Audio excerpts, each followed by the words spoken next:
This channel does not promote any violent, harmful, or illegal activities. All content provided by this channel is meant for an educational purpose only. মাঝে মধ্যে আপনাদের সাথে একটু quiz খেলতে ইচ্ছে করে, জানেন তো। মানে ধরুন আপনাকে জিজ্ঞেস করা হলো যে এবারে এই লোকসভা ভোটে বাংলায় সবথেকে বেশি চর্চিত আসন কোনটা। আপনার মাথায় যতগুলো আসনের নাম এই মুহূর্তে উকি দিচ্ছে, আমি নিশ্চিত মানে আপনার আমার সবার মাথা থেকেই বিভিন্ন আসনের নামগুলো যদি বার করে লিস্ট করে নিই, তাহলে তার মধ্যে একটা কমন থাকবে, এবং সবথেকে বেশি কমন সেটাই আর কি, তমলুক।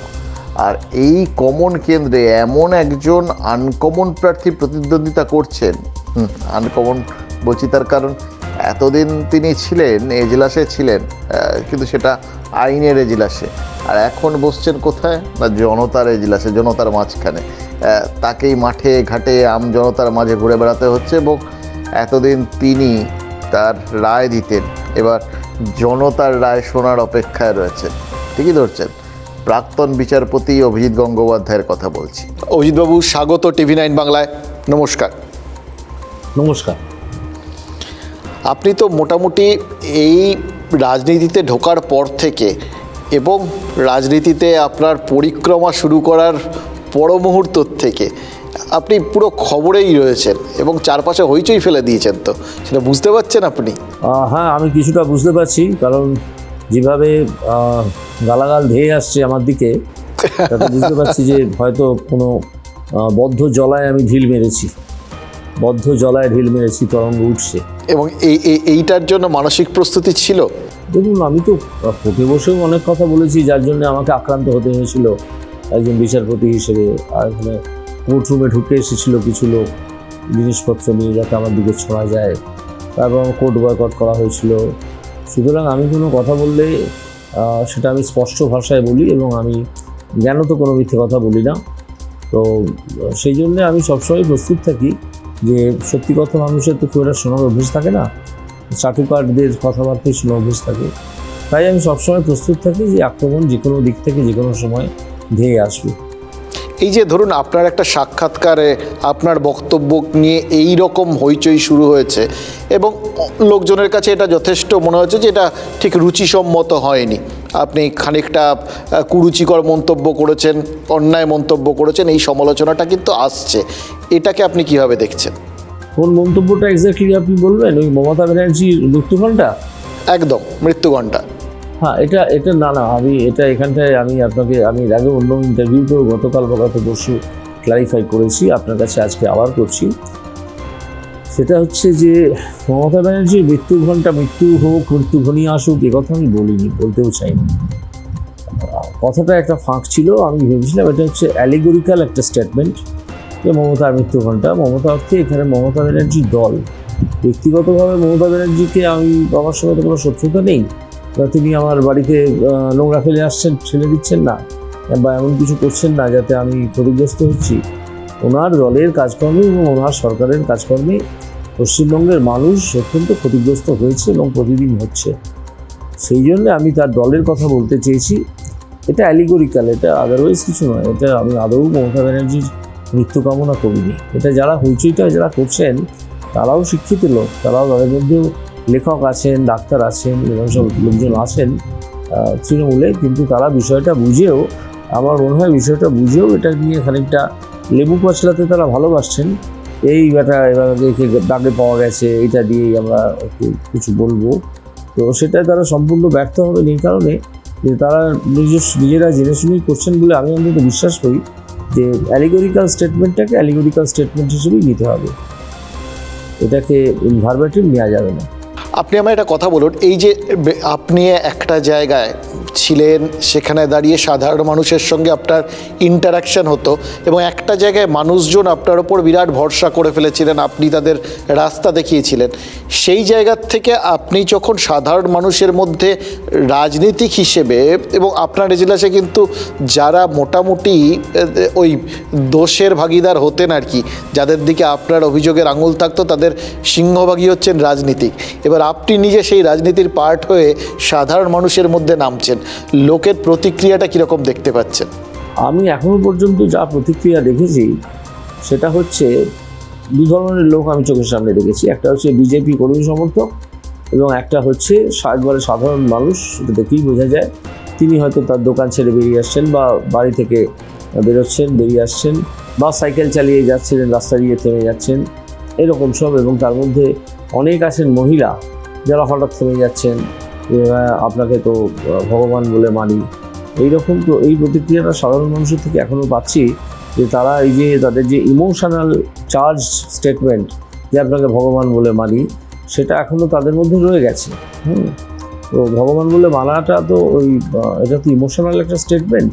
তো মানুষের ইমোশনের দাম আছে, সেই জন্য তাকে তো আক্রমণ করা যায় না এভাবে। তারা নিজেরাই বুঝতে পারবেন যে কেউ ভগবান হয় না পৃথিবীতে থেকে, সবাই মানুষ থাকেন। আর আমি তাদের উদ্দেশ্যে, যারা এটা সন্দেহ প্রকাশ করছেন যে আপনি কতটা সৎ বা ন্যায়নিষ্ঠ থাকতে পারবেন আপনার পলিটিক্যাল লাইফে, তাদের উদ্দেশ্যে আমি একটা বার্তা অলরেডি দিয়েছি। আপনার শুধু আবার সেই বার্তাটা দিতে চাই যে আপনারা আমার উপর এবং আমার কাজকর্মের উপর কড়া নজর রাখুন। আপনারা দেখুন যে আমি বদলে গেলাম কি না, আমি একটা ঘুষখোর, একটা দুর্নীতিবাজ রাজনীতিবিদ হয়ে উঠলাম কিনা, আপনারা নজর রাখুন।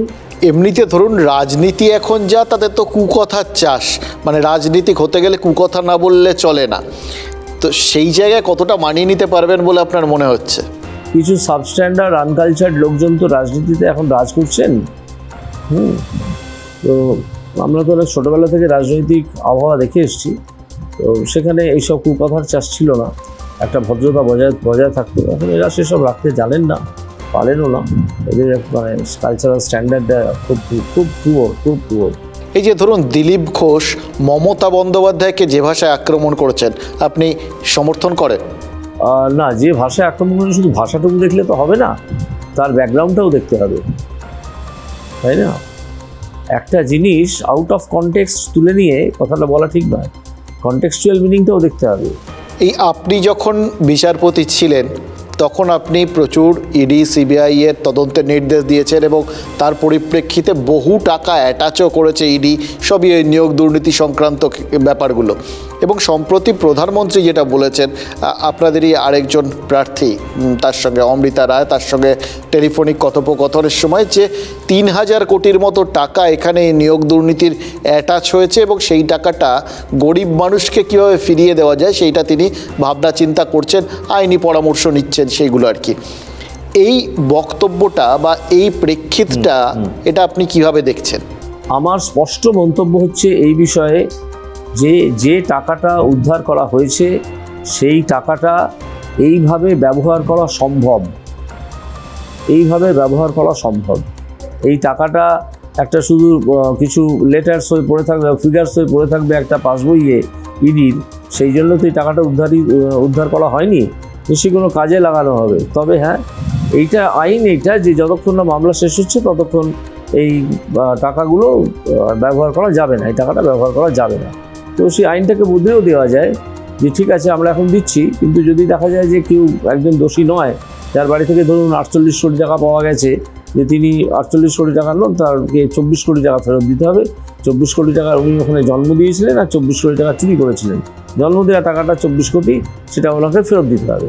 তো সেই 24 কোটি টাকা ফেরত দেওয়ার প্রভিশন রাখতে হবে সেই আইনটাতে, বা একটা প্রোভাইসও জুড়তে হবে রেলিভেন্ট লয়ে। আমি মনে করি এই টাকাটা ফেরত দেওয়া সম্ভব। এবং এই যে বাস্তবোচিত রাজনীতি, বাস্তবোচিত আইন প্রণয়ন, আইনের বাস্তবোচিত প্রয়োগ, এটা আমি আমার বিচারপতি জীবনে সবসময় করে এসেছি এবং আমি আমাদের প্রধানমন্ত্রী নরেন্দ্র মোদীজিকে এই বিষয়ে সম্পূর্ণ সমর্থন জানাচ্ছি এবং আমি মনে করি এটা সম্ভব, অসম্ভব কিচ্ছু নয়। কারণ আইনের জন্য মানুষ নয়, মানুষের জন্য আইন। দেখুন, দুটো জিনিস তো এইটা নিয়ে প্রশ্ন উঠছে। ইভেন তৃণমূল বলছে এটা নিয়ে নির্বাচন কমিশনে তারা যেতে চায় আর কি, কারণ তারা মনে করছে এটা প্রথম কথা নির্বাচনী বিধিভঙ্গের শামিল।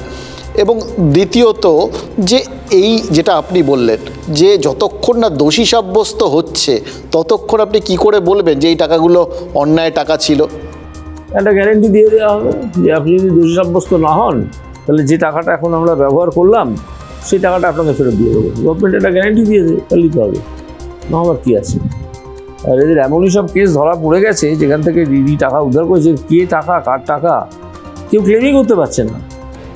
আপনি বলুন, আজ পর্যন্ত তো এত টাকা ধরা পড়লো, ওই 48 কোটি টাকার উদাহরণটা দিই, সেখানে ওই যে ভদ্রমহিলার বাড়ি থেকে ধরা পড়লো, ফ্ল্যাট থেকে তিনি বলে দিয়েছেন এটা আমার টাকা নয়, এটা অমুকবাবুর টাকা।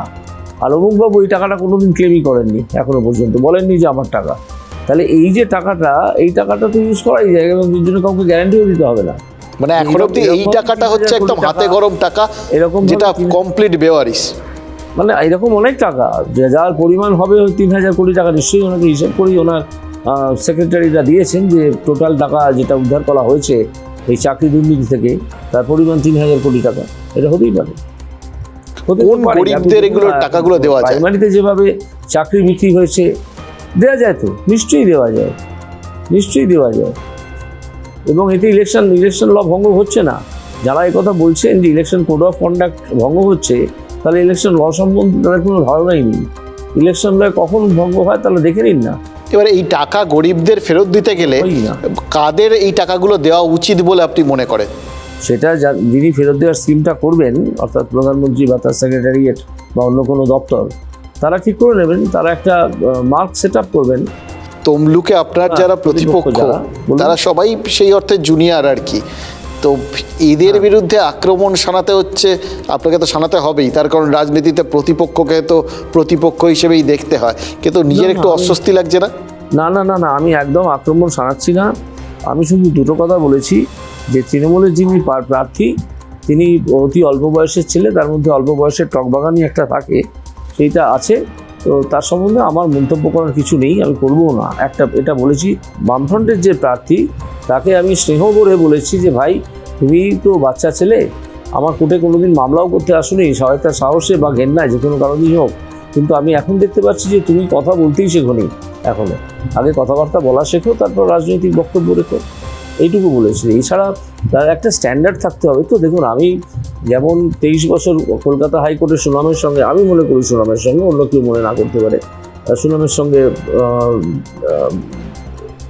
করেছি, আইনের কাজ করেছি উকিল হিসেবে, তেমনি 5.5 বছর 6.5 বছর মতো আমি বিচারপতির কাজও করেছি। আমি তো তাদের স্ট্যান্ডার্ডে নামতে পারবো না, তাদের বরং স্ট্যান্ডার্ডটা একটু উঁচু করতে হবে কথাবার্তার এবং আক্রমণের, রাজনৈতিক আক্রমণের। ব্যক্তিগত আক্রমণ তো সেই কল্যাণ ব্যানার্জি দেখিয়ে দিয়েছেন কীভাবে করতে হয়, তার পাল্টা জবাব আমি দিয়েছিলাম, তারপর থেকে উনি চুপ করে আছেন আর উত্তর দিতে পারছেন না। এদিকে অন্য পোস্টার পড়ে গেছে যে জামাই কেন পালালো, এরকম দেখতে পাচ্ছি হুগলিতে। তো এখন এইসব এই বাচ্চা ছেলেগুলো, এদের একটু রাজনৈতিক কথাবার্তা বলা উচিত, শেখা উচিত। এইসব চমক দিয়ে তো কিছু হবে বলে আমার মনে হয় না। এইসব চমকের জন্য তো মানুষ কিছু চাইছেন না, মানুষ চাইছেন যে দুর্নীতিবাজেরা দূর হট। এই যে আপনি কল্যাণ বন্দ্যোপাধ্যায় সম্পর্কে যা বললেন, সেটাও তো খানিকটা ওই ব্যক্তিগত আক্রমণের পর্যায়ে পৌঁছে গেল। হ্যাঁ, পৌঁছলো, কারণ উনি আমাকে ব্যক্তিগত আক্রমণ করেছেন, সেই জন্য পৌঁছলো। আমি তো আর কাউকে এখনো পর্যন্ত ব্যক্তিগত আক্রমণ করিনি। রাজনীতি যেভাবে চলে এবং যে জায়গাটার থেকে ইস্যু করে তোলা হয়, নন ইস্যু বহু ক্ষেত্রে ইস্যু হয়ে যায়, সেই জায়গাগুলোর সাথে আপনাকে এবার তো মানিয়ে নিতে হবে। এবার সেই মানিয়ে নেওয়ার ক্ষেত্রে কোথাও গিয়ে নিজেকে মিসম্যাচ লাগছে না? না না, এখনও মনে হয়নি। কারণ আমি বিজেপি যে নেতা কর্মী যাদের সঙ্গে মেলামেশা করেছি, তাদের মুখে বিশ্বাস করুন, আমি আজ পর্যন্ত অন্তত 4-5 হাজার কর্মীর সঙ্গে এবং নেতার সঙ্গে কথা বলেছি।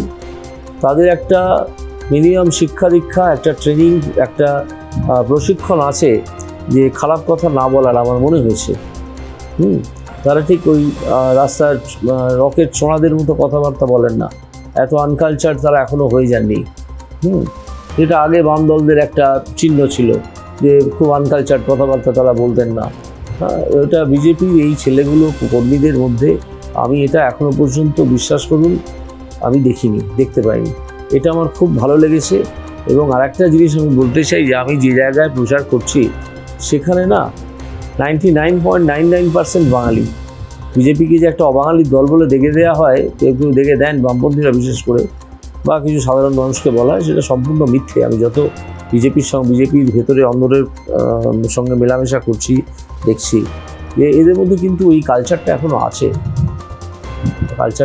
বিজেপির সম্ভবত একটা কোনো ট্রেনিং হয়, ভালো থাকার ট্রেনিং সম্ভবত হয়, নাহলে এটা হতো না। মানে যেখানে যে মন্তব্যগুলো খানিকটা কুরুচিকর হয়, সেগুলোকে আপনি পার্সপেক্টিভটা ধরে দেখেন। হ্যাঁ, যদি কোনো মন্তব্য কুরুচিকর হয় তাহলে প্রথমে দেখতে হবে, আপনি যেমন একটা ব্যক্তিগত আক্রমণের কথা বললেন, তখন দেখতে হবে যে এই লোকটিকে কি কখনো ব্যক্তিগত আক্রমণ করা হয়েছিল, তিনি হঠাৎ করলেন কেন ব্যক্তিগত আক্রমণ। কিন্তু কেউ কাউকে আক্রমণ করলে তার ওইভাবে আক্রমণ করার একটা অধিকার জন্মে যায় নাকি? মানে রাজনীতিতে আমরা বারবার দেখি এইটাই হয়। ধরুন এখানে কোনো কামধুনির কথাই বলুন বা অন্য কোনো জায়গার কথা যদি বলে দেওয়া হয়, সঙ্গে সঙ্গে তার উদাহরণ হিসেবে উঠে আসে হাথরাসের কথা। কিন্তু হাথরাসটা যদি নিন্দনীয় হয়, একইভাবে কামধুনিও নিন্দনীয়। একইভাবে আমাদের এখানে উত্তরবঙ্গে যা যা ঘটেছে সেগুলো নিন্দনীয়, সেইভাবে সন্দেশখালী নিন্দনীয়।